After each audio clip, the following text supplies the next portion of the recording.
Our next guest is an icon of hip-hop culture, and he's from the Bay. He's been a staple within music news for 2 decades. Please welcome Sway Calloway to the South by Southwest studio. Watch, man. Come on, man. Yee! That's the Bay Area. Yeah, that's battle cry right Come on, there. you got to do it. Come on. I fed you barbecue. How was barbecue? Who's barbecue? Alzur's. Alzur's. That's here? Yeah, I had 2 helpings. You don't have to out yourself like this. Mashallah, as we say. Well done. Eat well. Okay. Yeah, it was great. I liked it. Enjoyed it. It was cooked well. The meat, I had the turkey. It wasn't dry.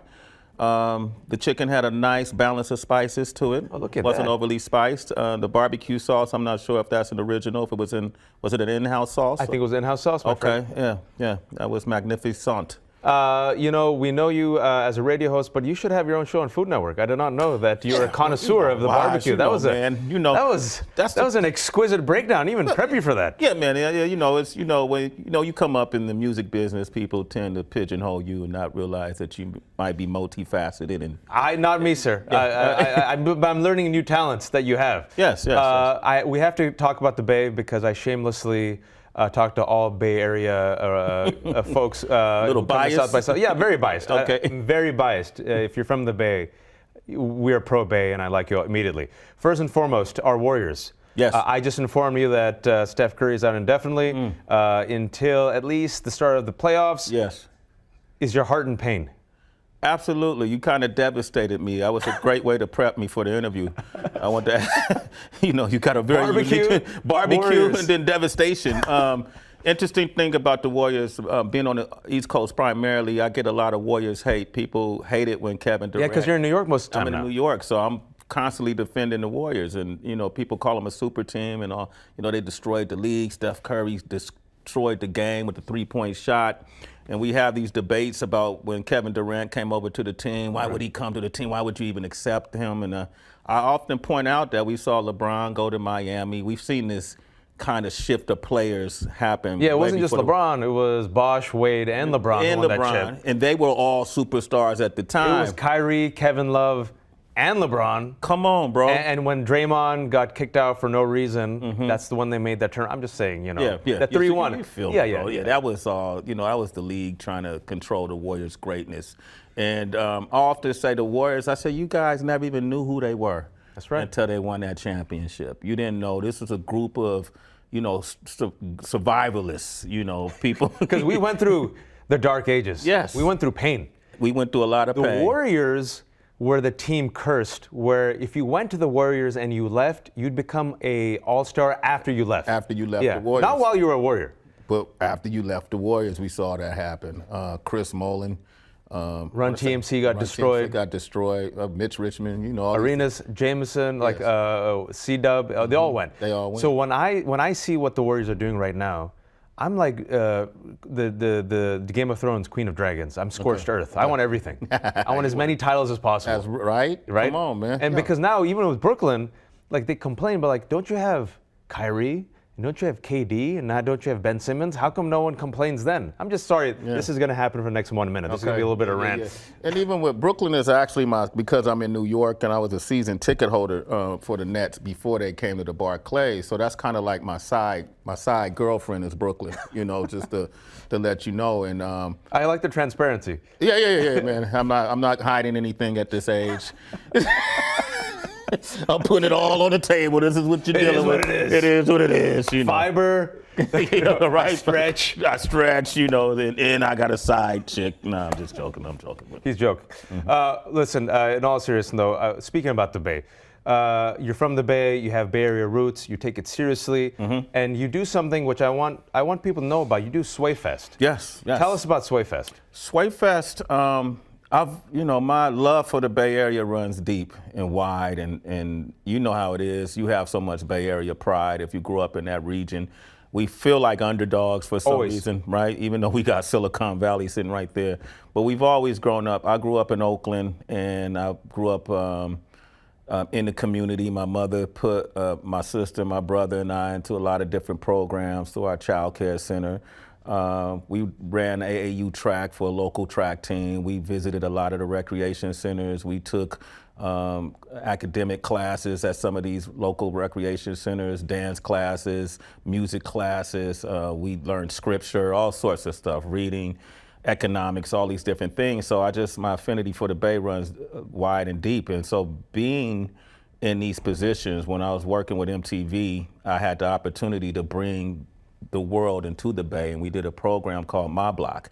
And in My Block, we told the history of Bay Area music, and we correlated it with the Civil Rights Movement and then the Black Power movement, and how those movements helped to inform our music, but also helped to inform our psyche in terms of how we move independently. A lot of artists from the Bay became huge because they worked the independent network, E40, Too Short, Sway and Tech, Keep the Sneak, all of these, Rick Rock, all these different. I mean, there were our local heroes. Yes. Who then finally got national prominence. That got national prominence. So it was part of that is when we brought MTV and did this half-an-hour show that just told the history in such a way. It wasn't enough time, but it brought a whole lot of awareness to the Bay Area. So when I started working at SiriusXM, in 2011, I had already set in my mind I want to bring something to the Bay. So I started doing broadcasts from the Bay, supported a lot of local Bay Area organizations that were dealing with community.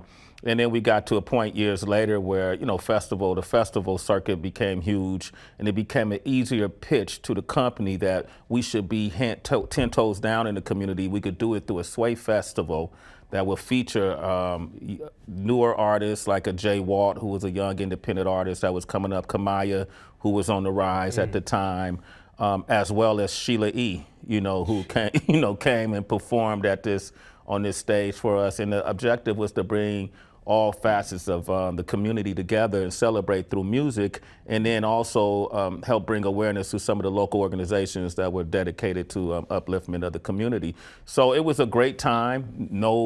It was just a love fest. Look, and when you said why we feel like we're underdogs, I think this is the reason. Oftentimes when people talk about hip hop, it's always East Coast, West Coast. West Coast ignores NorCal. It ignores the Bay. Something wrong it's with always, that. it's always LA and East Coast. And also with Oakland in particular, marginalized community, gentrified community, but a community with rich history, rich roots, and you have to save it. It's under attack. And I always feel like that's why we have like this chip on our shoulder. Because everyone says Silicon Valley, but as you know, not everyone has Silicon Valley money. No. And not everyone has a Silicon Valley roots and history. And Silicon Valley sits in the South Bay, but not everyone visits it. Very few of us actually do. You know, and I'm not sure how, the guy on 23rd Ave and East 14th is really benefiting from how what are the direct impacts of the success of Silicon Valley in his life when we see all the homelessness that we see there. We see the inequities in the economy in the local area, even in the leadership. You see all of these different voids that need to be filled in Oakland and in the Bay Area abroad. So, and I think that underdog mentality also comes from the Raiders, if you was a Raiders fan. For life, you're underdog. Yeah, for life. Yeah. But I just want to talk about, you're here at South by because I think the roots that you developed with Swayfest, just explain why you're here at South by, because okay, I got something. I can uplift a community through music, and you were at South by with something called Save the Music. Save the Music. Can you explain that real quick? Save the Music is an initiative that I joined. I'm actually on the board now, Wash, so I'm a board member. You're an elder statesman, my friend. Can you address me like the board member of Save the Music Sway? Chairman Sway. There you go, I appreciate that. But Save the Music I loved because I grew up in music programming, music programs that I think helped me differentiate myself from a lot of the people I was growing up with in my neighborhood. There were a lot of things that I didn't see fit to do that a lot of my best friends ended up doing.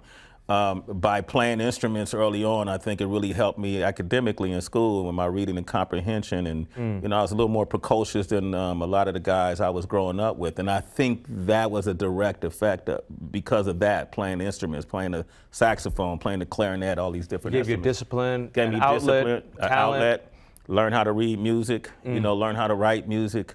And that helped form your brain, and expand your mind, and that benefited me. I would like to see that happen to a lot of kids who grow up in areas and communities like how I grew up in Oakland, and Save the Music addresses that directly. You know, we have a J Dilla initiative where we're funding a program where kids could come in and learn how to program music, learn how to upload music, how to write, sing, play music, in the same way I did as a kid. And you know, it's very popular. People are able to express themselves, I think, through music. It was my form of therapy. Yeah. I've seen a lot of people who grew up in these environments and you're surrounded by all this chaos, but when you're in the music room, it's kind of like meditation. You know, to me, it was very therapeutic. And as we see in this generation, you see a lot of mental health challenges have come to the forefront of conversations, but not everybody have access to resources to kind of deal with that and treat that. Music, for me, for people in my community, was the way. We didn't have access to therapists. When also we had another musician here, and we've talked to so many different people where they're saying that music has healing properties. It has healing properties. You saw Tony Bennett, who was suffering from dementia, but then all of a sudden, he starts singing his songs. He just picks up the microphone and knows all the lyrics. There's something there with the music that heals. Kids with autism, same thing. Yeah. Like I've seen teachers who were able to reach kids with autism a lot more effectively through means of music than teachers who did not use it. And I believe in those healing qualities as well. Sound therapy is something that people practice when they're treating folks who are suffering from different mental illnesses. And so I believe that too. That Tony Bennett example is great. I know a teacher in Oakland who told me that she would play different jazz music when kids would have reading lessons. They didn't understand. That happened with me. I had a teacher who used to play Coltrane. I didn't know who Coltrane was, but she would play Coltrane. Miss Nakaui was her name. Miss Nakaui, thank you. Nakaui, this woman was from Japan, and she came to Oakland School District. And if you arrived in her class at the bell, you were late. When you sat in her class, you had to sit with your spinal cord straight. And there was a specific way we had to read books at a certain angle. And if you didn't hit that angle, she would hit your desk like that with a ruler. And to this day, you have the trauma. Yo, bro, this is grade school, man. You know, all of a sudden you're back like, if you do this, I'm like, oh, but she used to play jazz music in the background, and I didn't even know it was Coltrane, And then she played. I remember once she played a Japanese artist that made jazz, but I was able to retain everything I was reading a lot easier. And also a kid from Oakland gets a global perspective. You get a global perspective. A kid from Oakland realizes, oh, there's a teacher that believes in me. And a kid from Oakland then gets a love of music, which then he leads. You get paid for this. Now you get paid to talk about music. Yeah. It's amazing. Yeah, I mean, you've been doing this you've been talking on You about to add that up? No, like, you've been talking. You really you're a young man. You're a young man who's been doing this for. When you started when you were 10 years old. Yeah, so you've been doing this like 20 years now, right? Thank you, Wise. Yeah. That makes you 30. That makes you 30. Makes you 30 now. But as an artist, as a teenager, in the late 80s, King Tech and I was putting out music. In 1990 is when we came to 106 KMEL. 106 KMEL. Oh, tear of pride. Yeah, come on. And then we revolutionized programming that was emulated all of this. Was before Hot 97. We would program at KMEL, showing the program director at that time, a man by the name of Keith Nafley, who I believe runs RCA now, but he was. We showed him how you could program music properly, where you could program I'm trying to think of the artists from back then. You could program a Tribe Called Quest record next to a Mariah Carey record, and it won't affect your day part or turn away your demographic. And that kind of programming and platforms we created to bring artists on mainstream radio helped really boost the industry in urban music, because radio was really the only viable outlet to help you go mainstream or cross over. That's what was happening at KMEL. Yeah. We growing up. Which was revolutionary at the time. At the time. Because hip hop was seen as an urban thing, an ethnic thing, a black thing that would not cross over. And now hip hop is number one music around the world. Hip hop is the pop. Yeah, it's about as mainstream as it gets. Yeah, it's about as mainstream as it gets, and it was there was a stigma put on it. Yeah. Now, but meanwhile, you had a lot of record companies that knew that in order for my record company to survive, I have to have an urban music department. I have to buy up Death Row Records, Def Jam Records, Cash Money Records in order to make Universal Music Group successful, to balance off the losses that we were catching, or that they were catching in pop music. Country music always stood on its own. you know, but hip hop became that viable source of revenue streams in the music business. Can I ask you, as a master of the craft, and now on the opposite side, where you talk music and you talk to people almost every day, we've done 60 interviews here over the past 6 days. Damn, you okay? Where's your masseuse? No, because all of us were like, Franz, the Franz is my writer here, and then Jenny Dubes, they're like, dude, if you've done 60 and you're tired, how does Sway survive? So what are some tips for you as a person who's been talking to people, you have to listen, what makes a really good interviewer? That's a great question. Don't do 60. Jenny? Are you listening, Jenny? Simplify. But I've been there, bro. Like, you know, where you do research, preparation, love, curiosity, natural curiosity. You're a great interviewer, I can already tell. You're a great listener. You know, so I learned to listen, be more observant. I also learned to get out of the way of the interviewer. You know, it's not about me, it's the interviewee, you know.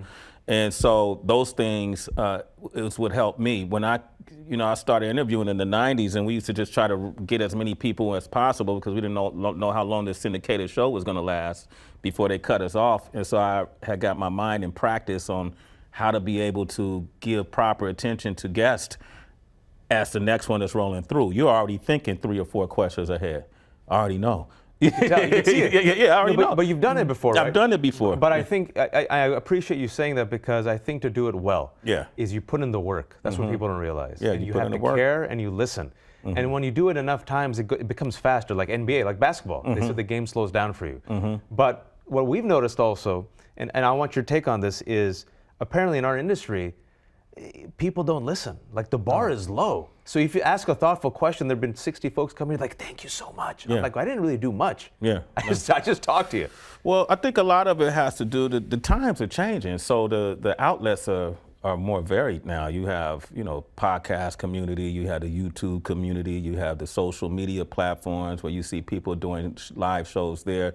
These aren't necessarily trained journalists like yourself, or people who've been in the trenches, and these are who had to work his way to get to this point where you know, hosting this show. These are people who have easy access that could just jump on for whatever reasons, right? And so now you have a lot of artists that are doing interviews of other artists and other people. Well, when you know, it's hard to not put yourself in the conversation, and it's hard to listen because you're so used to people listening to you.